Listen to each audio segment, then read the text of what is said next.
and plunge our country into another 9 wasted years, where it wouldn't be the school children, it wouldn't be the poor that benefit, it would have been the same old elite that ate out of the trough of the public purse and have led our country to where it sits today.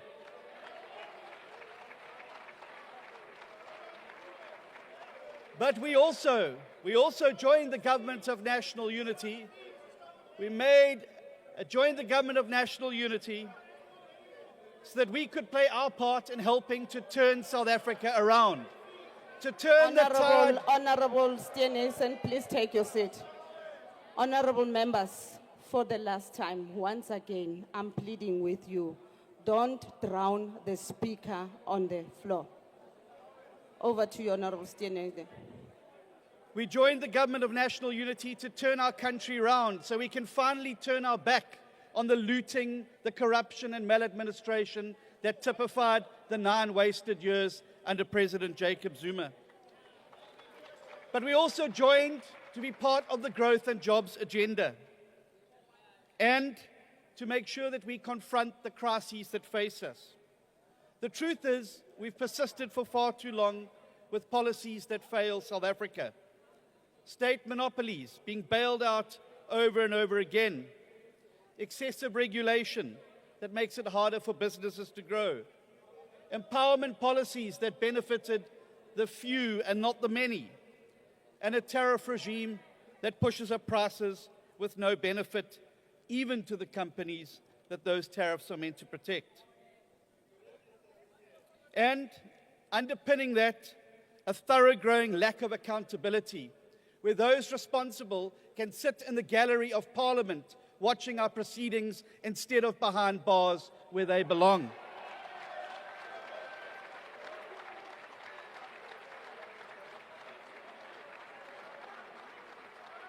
Worse still, break from the past and to set forth boldly on a new path of success. And now, having made ourselves weak over those 9 wasted years, we confront a new threat. US tariff barriers, potential threat of AGOA, and possibly even sanctions by a regime driven by an administration that will put America's interests ahead of ours. And make no mistake about that. And so what do? When a country faces a crisis, it needs to unite and navigate the threat.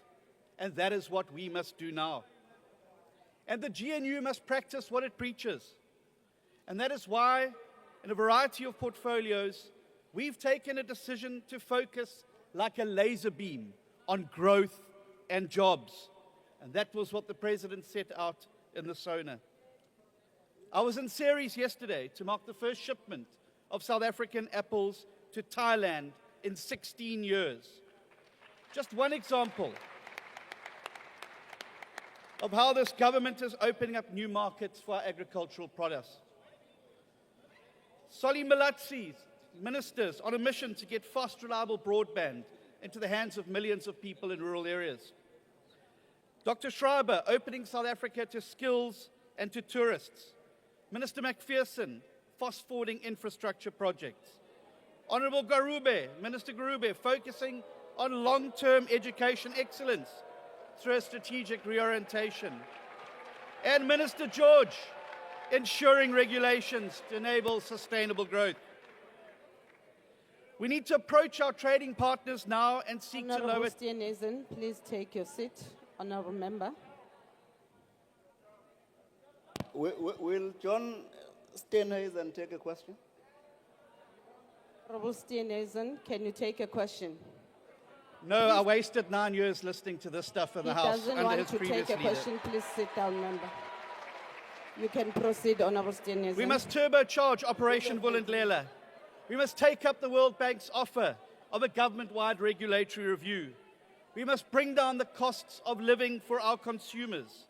We must allow equity alternatives to ownership requirements in every sector. And we must make the bold decisions that are required to get our country moving forward. But there's one more thing we must do. There's one more thing we must do. And that is, remember that South Africa cannot succeed unless everybody in South Africa succeeds, and I mean everybody, no exceptions. And that means we must redress the wrongs of the past, but we must do so in a way that grows employment and grows our economy. It makes no sense, for instance, that 30 years of transformation has occurred alongside a 50% increase in unemployment. We cannot redress the past by compromising the present or sacrificing the future. We must ensure that we respect cultural and language rights, which exist precisely because South Africa is a diverse and divided country. And we must ensure that every single South African feels safe in their homes and at their place of work. And that includes our farmers and farm workers.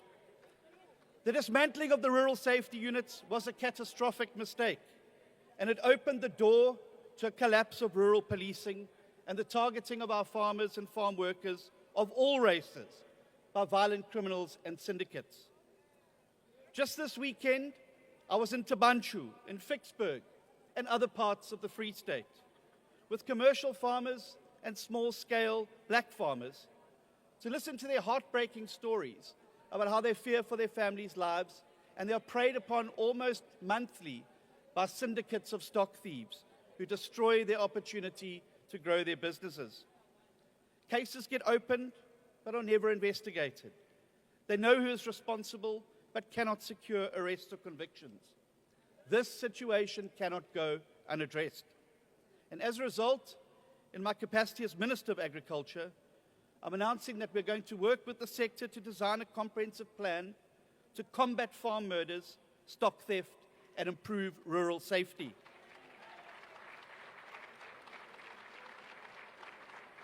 I look forward to collaborating with the Minister of Police and the entire Justice and Security cluster to bring an end to the scourge once and for all.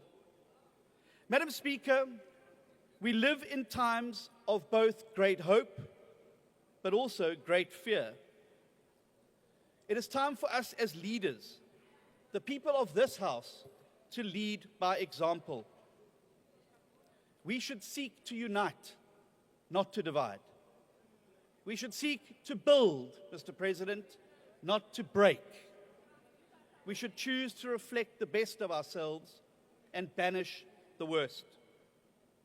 Madam Speaker, we must recognize the moment that we find ourselves in for what it is, a moment of great danger for the people of South Africa.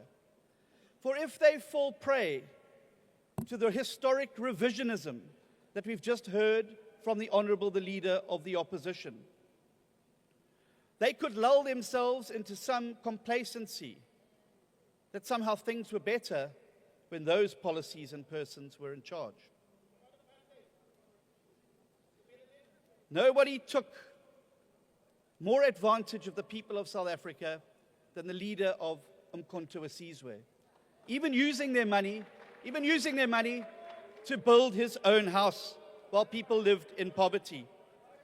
And we must reject the revisionism, because had we had that 4.9 trillion rand that was stolen under Mr. Zuma, we would have schools that were working, clinics that were functioning, police and nurses on the streets, and South Africa would be a better place. But never you mind, Mr. President. It's up to us now to pick up the baton and to take this country forward. But it means that we need to do whatever we can to turn the economy around. The time for a break with failed policies is now. The time for a new approach Honourable Minister, is now. your time is up. Now is the You time. can take your seat. Thank you.